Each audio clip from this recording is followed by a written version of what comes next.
gente, sejam bem-vindas. Hoje nós iremos abordar um tema que é a congregação religiosa na missão de disseminar o conhecimento, é uma experiência vingolana. Os componentes é o Mailson Gomes, o Tielen Bastos e Thaís da Silva. Congregações religiosas na missão de disseminar o conhecimento escolar na virada do século XIX, a experiência vigolana. Bom, iremos começar pelo contexto histórico, né? Como foi a chegada a Vígolo. Bom, as primeiras freiras, né, chamadas fundadora da congregação, elas vieram para o Brasil ainda quando eram crianças, junto com suas famílias, que a partir de 1875 emigraram do pequeno município de Vigolo, que ficava na província da Itália, e nesse contexto de imigração europeia, eles chegaram aqui no Brasil por uma sugestão jesuíta italiana, né? Que os visitou ainda a bordo. Bom, eles chegaram aqui em Espírito Santo, no porto de Itajaí.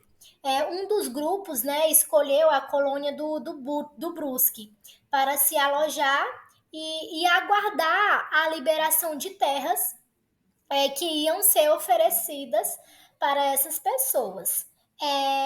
E eles fazeriam a demarcação dos lotes, né? E foi preciso eles se aventurarem a mata adentro para conquistar essas casas e futuramente, né, estar inserido ali com a sua comunidade. Bom, essas pessoas, elas se espalharam, né, e foram demarcando onde era, né, que elas queriam ficar. Parte dessas pessoas, elas instalaram-se em Alvares e substituíram esse nome pelo de Nova Tredo, que era um nome, né, que era usado quando eles ainda moravam na Itália, né?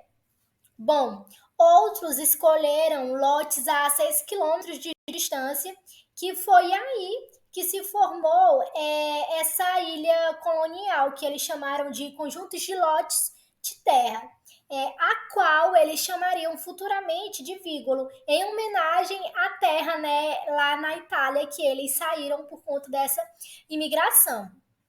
Bom, feito esse mapa, né, onde eles iriam se alojar, foi então pensado, né, na escolarização dessas pessoas que estavam a morar ali, né? A discutir sobre a educação escolar, a discussão sobre a educação escolar, ela estava na boca de todos, né? Homens e mulheres, republicanos intelectuais, jornalistas, padres, pastores, freiras, proprietários e pessoas do povo. A todo momento falava sobre a alfabetização, como eles iriam alfabetizar essas pessoas. Bom, a educação aqui, ela teve voz e vez através dos republicanos, né? Onde eles começaram a questionar que essa educação, ela deve atingir outras camadas da população. Bom, aqui eles tinham a ideia de que a educação pelo voto e pela escola era a grande arma de transformação da sociedade. Ou seja, essa concepção era de que a escola poderia alfabetizar as massas e assim formaria o cidadão um bom eleitor, o que representava um valor de resolução de problemas sociais que preenchiam a necessidade de integrar e disciplinar a população imigrante que adentrava, né, neste país. Bom, então é aqui que as filhas da Imaculada Conceição assumem a educação. Bom, naquele tempo foi primeiro a educação de meninas, né? E órfãs. Desde a primeira hora que elas perceberam que essas garotas, essas meninas órfãs, eram rejeitadas pela sociedade, essas filhas da Imaculada Conceição resolveram abrigar essas crianças e dar a elas a educação devida, né, naquela época. Bom, essas irmãs, essas filhas, né, da Imaculada Conceição, elas tinham em mente que a prática da caridade, ela era uma herança, né, da sua cultura familiar, e por isso que a educação era o princípio fundamental da vida. Ou seja, essas crianças que eram segregadas dessa sociedade deveriam sim ser alfabetizadas para serem inseridas em um outro momento na sociedade. Então foi a partir daí que surgiu esse interesse em alfabetizar essas meninas e futuramente os meninos também nesse município de Víngolo, em Espírito Santo. Aqui eu coloquei uma imagem, né, para vocês verem como é hoje Víngolo, né? Ele é um bairro importantíssimo de Nova Treto, considerado um dos polos de turismo religiosos do país, pois abriga o Santuário de Santa Paulina, que é esses que vocês estão a ver. Há imigrantes que outrora fundavam a congregação das Filhas da Imaculada Conceição neste lugar. Bom, as pessoas costumam, né, a comentar, segundo os relatos do texto que nos foi dado, que há uma forte presença católica nessa região, né? Porque desde o início, né, dessa criação, houve forte presença dos católicos, tão tal que essa cidade ela foi fundada por católicos imigrantes, né, de Víngolo, na Itália. Olá, eu sou a Thaís e nós vamos continuar agora falando sobre a experiência vigolana, que se trata, na verdade, de iniciativas de uma educação escolar. Tudo vai começar através de Amabile Lúcia Vicentine, na imagem a freira à direita. Amabile ela nasceu em 1865 em Vigolo, Vataro, em Nova Trento, na Itália.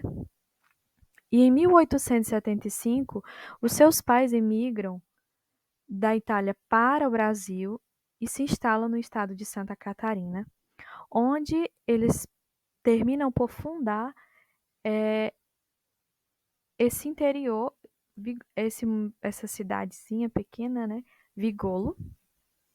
E é nesse lugar em que Amabile, junto com sua amiga Virgínia Rosa Nicolade, elas vão passar a residir em um casebre próximo da capela de São José, construída em Vigolo. Elas vão para ali e se instalam com a intenção de cuidar de uma mulher doente com câncer, já em fase terminal. E elas terminam por se instalar e é ali nesse lugar que elas também passam a receber as primeiras meninas para educar. Esse casebre, ele é pequeno e, segundo Riusodorf, 2005, na página 58, uma cronista da época, vai dizer que é provável que houvesse parcas mobílias, ou seja, poucas mobílias, e as meninas dormindo aos pares na mesma cama, tal como nas famílias pobres e em instituições como o Seminário da Glória de São Paulo, no início do século XIX. Então, esse casebre, ele é pequeno, mas mesmo assim ele acaba acolhendo essas meninas que, em sua maioria, inicialmente são órfãs, e elas passam a residir e morar ali junto com as irmãs, com as freiras. E ali nesse lugar, nesse casebre, é oferecido um tipo de educação específica. Não é uma educação formal, mas é uma educação de caráter mais prático, voltado principalmente para o aspecto religioso. As meninas que ali residiam no casebre tinham um ensinamento religioso. Elas aprendiam cânticos para que pudessem entoar na igreja. O contato que elas tinham com a leitura, com o ler, né, a escuta, desses textos estavam no dialeto tretiano, mas principalmente essa educação ela tinha um caráter mais prático, voltado para os trabalhos domésticos. As meninas eram ensinadas a como se portar, como cuidar de uma casa, da horta. Elas eram ensinadas sobre costura, bordado. Enfim, era uma educação voltada para o entendimento de qual seria o papel da mulher. Então, importava se o foco era formar e instruir meninas para se tornarem boas esposas, boas mães, porque esse era o foco da educação. Em 1894, as freiras elas vão deixar de atender meninas apenas em Vigolo e algumas delas vão passar a se instalar em Nova Trento. Em Nova Trento, em 1896, elas vão conseguir um casarão alugado, juntamente com o apoio de líderes religiosos e de alguns partidos liberais. E nessa casa alugada, nesse casarão, elas vão poder abrigar mais meninas e as meninas órfãs. E esse casarão ele vai ser chamado de Externato Imaculada Conceição e mais tarde intitulado de Externato Salamanca. O externato ele passa agora não somente a atender a meninas órfãs, cuidadas sob a tutela das irmãs, mas também passam a receber mais meninas das famílias ali da cidade, que vão pagar para que as suas filhas tenham essa educação. E isso vai, consequentemente, aumentar a renda financeira da instituição. Segundo Hilsdorf, 2006, ela vai dizer que no Salamanca, no externato, as freiras elas continuaram adotando o mesmo modelo de educação ministrado nas outras casas. De um lado, elas compartilhavam vários saberes com suas meninas, cuja espinha dorsal era a doutrina, imbricada com leitura, cantos religiosos e noções de comportamento. No entanto, não ensinavam a escrever e nem outros conhecimentos já codificados pelo sistema escolar da época. Então, vai se manter o mesmo estilo de educação lá do casebre em Vigolo e vai se perpetuar, vai se manter no externato de Salamanca. É uma educação voltada para o preparo dessas meninas para a sua atuação na família, para ajudar o esposo nos trabalhos domésticos e nos trabalhos braçais junto na lida com os seus maridos. Paralelamente a isso, em 1895, vai ser aberta uma escola, a escola de Vigolo, né, a escola vigolana, que vai ter uma característica de uma escola particular que vai ensinar basicamente os rudimentos da leitura com fins religiosos. Então, vai se ter uma expansão desse sistema escolar, porém, vai se manter ainda o ensino voltado para o teor religioso, com contatos rudimentares, como é colocado, com a da leitura. O Maílson vai prosseguir agora falando sobre a escola de Vigolo, que também vai atender não somente meninas, mas meninos também. Então é isso. Fiquem agora com o Maílson.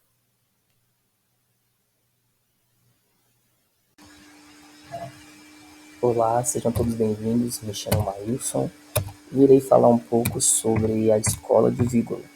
Mas antes disso, irei contextualizar um pouco também sobre a Casa das Meninas, né? Para nós termos um apanhado do contexto da época também. Vamos lá. A Casa das Meninas ela existia desde 1890 e foi até o início de 1894. Então aí a gente já viu que foi 4 anos assim, né? Não foi tanto tempo. E aí ela se estendeu para Trento, né? Na verdade foi criada em Trento em 1894, né? E foi até 1896. E aí depois disso ela se estendeu para Salamanca. E aí um fato interessante, curioso, que eu resolvi colocar aqui, é que havia uma aglomeração de crianças no único espaço e no único horário. Então, como isso já é feito? Como isso era feito, na verdade? Eles pegavam as crianças de determinadas idades, independentemente se estava avançado ou não, e elas eram ensinadas, né, o mesmo conteúdo. Então, o que a gente pode perceber por aí? Independentemente se elas estavam num grau mais alto, num grau mais baixo, elas tinham o mesmo ensino.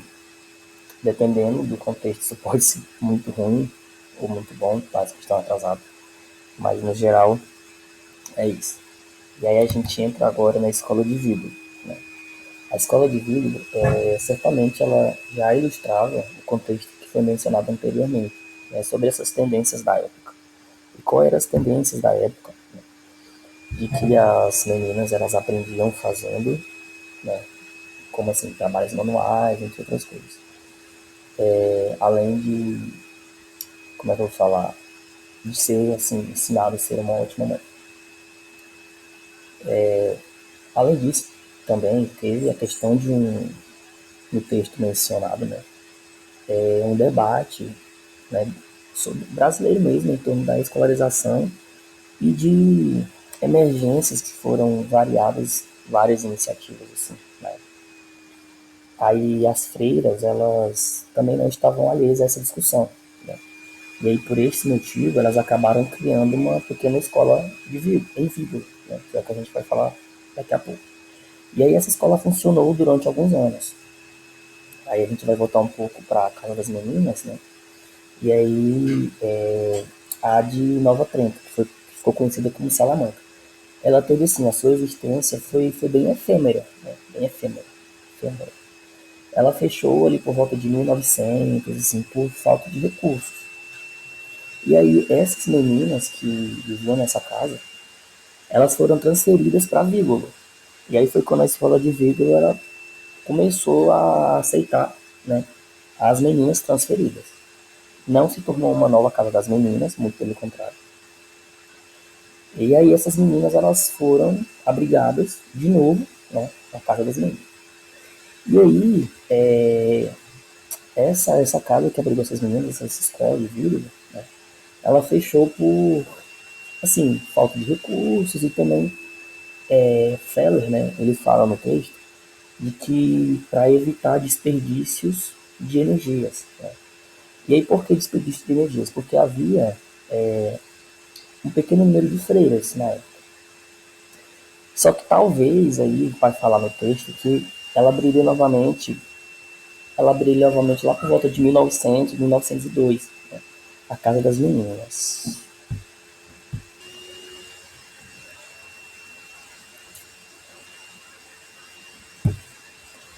E aí a Casa das Meninas, ela, a de Nova Trento, né? Ela foi fechada também por escassez de recursos. E aí mais à frente, as irmãs elas começaram a lecionar na paróquia dos jesuítas, que ficava ali no centro. Além daquela onde as freiras lecionavam, havia também uma outra, né, em um bairro ali próximo, próximo assim, entre aspas, né, onde as professoras elas eram catequistas da ordem franciscana. E aí ficava na cidade de Rodeio, em Santa Catarina. Entretanto, elas usavam esse tipo de ensino, né, esse instrumento, para o crescimento da cultura e da preservação do catolicismo. Com o tempo, foram perseguidas, né, por serem, assim, por terem essa resistência ao nacionalismo. Um fato bem interessante também é que lá por volta de 1900 e alguma coisa, não lembro a data exata, os jesuítas eles foram criticados, né, no jornal. Por quê? Porque, segundo o jornal, eles pregavam contra o casamento civil, além das escolas de língua portuguesa. Mas aí vem o padre Sibel, né, e ele vai responder de que a língua italiana ela seguia em paralelo com a língua portuguesa. Só que aí como é que eu vou falar? Não discussão, mas esse atrito, esse conflito, ele se agravou muito mais na era Vargas, né? Ele foi marcado pela reconstrução social do país, pela reconstrução das escolas e por aí vai. Uma coisa bem interessante é que a modalidade de ensino, né, na época ela era estilo Casa das Meninas, bem informal. E aí, como eu já disse, ela recebia tanto os meninos quanto as meninas. Voltando um pouco ao tema aqui sobre a escola de Nova Trento, pode-se dizer que as iniciativas educacionais, né, das feiras não pararam somente ali na Casa das Meninas e de Vírgula, muito menos na Nova Trento, nem na pequena escola popular que elas criaram na época. E aí, em Nova Trento, a campanha de nacionalização ela não atingiu somente as escolas, né?